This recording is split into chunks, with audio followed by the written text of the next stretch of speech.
तुमच्या पहिल्या प्रश्नाचं उत्तर देतो जे जयंतरावांनी त्यांच्याकडे मांडलं ते.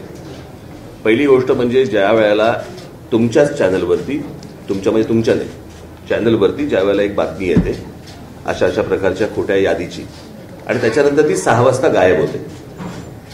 ती 6 वाजता गायब होते का त्याच्यावरती त्यांनी विचारलं की तुमच्याकडे कोणी तक्रार दिली का, काही दिली का. त्या संपूर्ण बातमीबद्दल किंवा त्या यादीबद्दल निवडणूक आयोगाला काहीच माहित नाही. केंद्रीय निवडणूक आयोग आणि राज्य निवडणूक आयोग ते म्हणाले की आम्हाला ह्यातलं काहीच माहित नाही, माहिती घेऊन सांगतो. ते म्हणाले आम्ही माहिती घेऊन सांगतो. आता प्रश्न असा आहे की त्यांच्या वेबसाईटवरनं गायब झाले ज्या तुमच्या चॅनलवरती दाखवले गेले आहेत.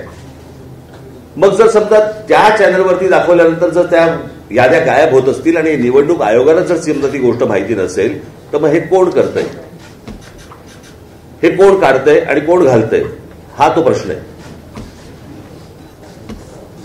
आणि ही गोष्ट त्यांना विचारली गेली त्याच्यावरती ते बोलले की आम्ही चौकशी करून सांगतो. महाविकास आघाडीने विधानसभा निवडणुकीच्या 1 महिना आधी त्या पत्राला कुठलाही प्रतिसाद आयोगाकडून मिळाला नाही असं तुमचं म्हणणं आहे. मग जर त्या पत्राला जर प्रतिसाद मिळाला नसेल तर आता तुम्ही सगळी एक्सरसाइज करताय त्याला प्रतिसाद मिळाला कशावर? 12 ऑगस्टला आम्ही 19 ऑक्टोबरला हे पत्र कार्यालयात नेऊन दिलेलं आहे.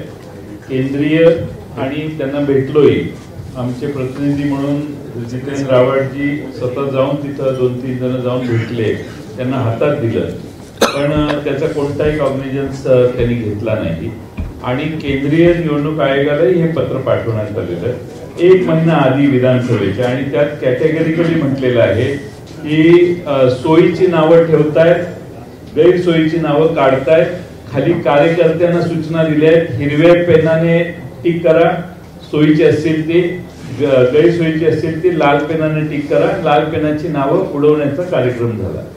हे आम्ही सर्रासपणाने आधी 1 महिना आधी त्यांना, कारण हे चाललं होतं ग्रासरूट लेवलला आणि कुणीतरी हे मॉनिटर करत होतं, हे कळत होतं आम्हाला, म्हणून आम्ही तक्रार केली.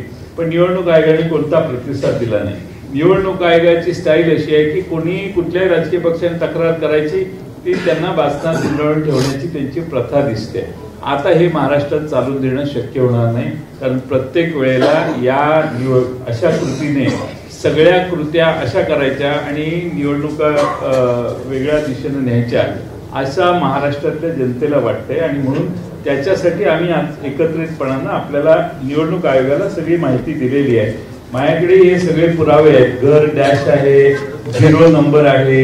एक मिनिट जयंतराव, ती फक्त यादी एकदा वाचून नका, एकेका घरात किती. आता फोटो मगाची तुम्ही दाखवलेत ना त्या माझ्या हातात बाकी ते जरा आपण ऐका. आता हे सुषमा गुप्ता नालासोपारा मतदारसंघ, या बाईचं नाव दुपारी 3ला होतं, 6ला गेलं. कुणी काढलं हा प्रश्न आम्ही विचारला. 12 ऑगस्टला झालेली ती घटना आहे, पण अद्यापपर्यंत त्यांना माहित नाही की हे त्यांनी चौकशी केली नाही निवडणूक आयोगाने की हे का झालं, कसं काढलं, कुणी काढलं. हे मुरबाड मतदारसंघात मतदार घराच्या पुढं नुसता डॅश लिहिलाय, घर क्रमांक नाही, नुसता डॅश असणारी 400 मत आहेत.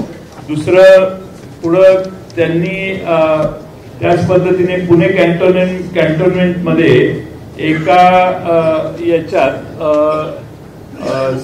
869 घर आहेत, 869 मतदार आहेत एकाच ठिकाणी, याची तक्रार केली आम्ही. मध्य नाशिक मध्ये 813 मत आहेत. हे सगळे पुरावे आहेत ना याला जोडलेले, असं मोकळं बोलत नाही, विथ एव्हिडन्स आहे. 813 3829 नाशिक मध्य मतदारसंघातलं घर आहे. त्या घराचा नंबर आहे 3829 आणि 813 वोटर्स हे एका घरात दाखवण्यात आलेले आहेत. बडनेराला 0 क्रमांक, घर क्रमांक 0 असे 0 मतदार असणारे, मगाशी मी आकडा सांगितला तेवढे हे आहेत, एव्हिडन्सेस आहेत आमच्याकडं. असं नाही की हवेत बोलतोय. त्यामुळे काही मी ऐकलं. आता याच्यात विशेषतः अशोक पवार यांचा जो मतदारसंघ आहे शिरूरचा, त्यांना केसनन गावात त्यांनी काही ऑब्जेक्शन घेतले. ऑब्जेक्शन घेतल्यानंतर घर क्रमांक 1च असणारे 188 एकाच घरात 188 मतदार आहेत आणि ते घरच नाहीये त्या गावात. आणि तसं लिहून त्यांनी लेखी तक्रार केल्यावर तिथल्या निवडणूक प्रतिनिधींनी सांगितलं की त्या मतदारांची प्रायव्हसी डिस्टर्ब होते आणि म्हणून आम्ही तुम्हाला ही माहिती देऊ शकत नाही. त्याच्यामध्ये शेवटी कायदा जो आहे तो कायदा काय सांगतो, कायदा त्यांनी असं लिहिलेलं आहे की मतदार यादीत समाविष्ट करण्यात आलेल्या मतदारांची माहिती गोपनीय स्वरूपाची आहे. त्यामुळे सदर मतदारांची माहिती ही व्यक्तिगत माहिती आहे. सदर कागदपत्रांची माहिती इतरत्र प्रसिद्ध होऊ नये या कारणाने संबंधित मतदारांची परवानगी शिवाय आपणास उपरोक्त माहिती पुरवता येत नाही. आता कायदा आहे, कायद्यामध्ये काय म्हटलंय, आम्ही तो कायदाही दाखवला निवडणूक आयोगाला.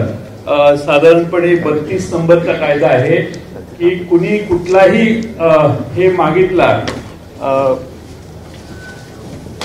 कुणी कुठलाही हे मागितला तर तो ती माहिती आणि ते डॉक्युमेंट्स कोणत्या आधारावर रजिस्ट्रेशन झालं, कोणत्या आधारावर हे देण्यासाठी कलम 32 आहे. त्यामध्ये स्पष्टपणाने म्हटलेलं आहे की तुम्हाला ती माहिती द्यावी लागेल. हा नियम कायदा आम्हीच निवडणूक आयोगाला आता कायदे सांगतोय, त्यांचे हे कायदे आहेत, ह्याप्रमाणे ते देऊ शकतात. पण त्यांना दिलेलं उत्तर अशोक पवार यांना की त्याची प्रायव्हसी, आम्ही काय त्याचे खाजगी गोष्टी मागत नाही, त्याने जे निवडणूक आयोगाला सबमिट केलंय मतदार होण्यासाठी तेवढीच माहिती मागतोय आणि ती देणं आवश्यक आहे असं निवडणूक आयोगाच्या निवडणुकीच्या कायद्यात लिहिलेलं आहे. एक मिनिट येतोय आवाज? मला यातली फक्त एकच गोष्ट कळली नाही, समजली. जे निवडणूक आयोग आम्हाला सांगते किंवा केंद्रीय निवडणूक आयोग आम्हाला सांगते की मतदारांची यादी ही गोपनीय असते. मला असं वाटतं मतदान हे गोपनीय असतं ना. आपण कोणाला मतदान करतोय ही गोष्ट गोपनीय असते, मतदार कसा गोपनीय असेल? जर ऑनलाईन तुम्ही जर समजा सगळ्या याद्या समजा असतात याच्यापूर्वी दाखवले गेलेले आहेत तर ती गोष्ट गोपनीय कशी असेल? आणि दुसरी गोष्ट, तिथे सीसीटीव्ही कॅमेरा तुम्ही लावता जे नंतर तुम्ही 45 दिवसामध्ये डिलीट करता. जर तुम्ही बघू शकता, आम्ही नाही का बघू शकत? बरं, निवडणूक आयोग याला निवडणुका लढवायच्या नाहीयेत, निवडणुका आम्हाला लढवायच्या आहेत. जर आम्हाला आमचे ते मतदार कोण आहेत हे कळले नाहीत, म्हणजे मला एक गोष्ट या संपूर्ण प्रकरणामध्ये मी मगाशी आपल्याला सांगायचं राहिलं, माझी ही निवडणूक याच्यामधलं जे काही प्रॉब्लेम्स आहेत किंवा याच्यामधले जे घोळ आहेत याच्यावरची माझी ही दुसरी पत्रकार परिषद आहे. एक पहिली 2017ला झाली होती, मला असं वाटतं तुम्हाला माहिती असेल कदाचित. आणि त्यावेळेला पण मी ह्याच गोष्टी मांडत होतो की ह्या सगळ्या गोष्टी निवडणूक आयोग ही लपाछपी का करते. आता मगाशी आम्ही जेव्हा सांगितलं की एका ठिकाणी कुठे ते जिल्हा परिषदांच्या काही एक याद्या आल्या. आता 2022ला ती फोटो सकट नावासकट सगळ्या याद्या आहेत 2022च्या. आणि आत्ताच्या ज्या याद्या आल्या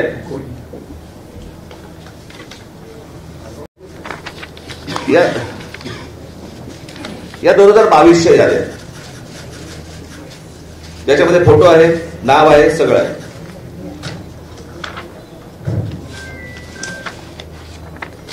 या आता जिल्हा परिषदेच्या 2025च्या याद्या आल्या ज्याच्यामध्ये फोटो काढून टाकले. हे सगळं निवडणूक आयोग स्वतः करतंय. हे का करतंय?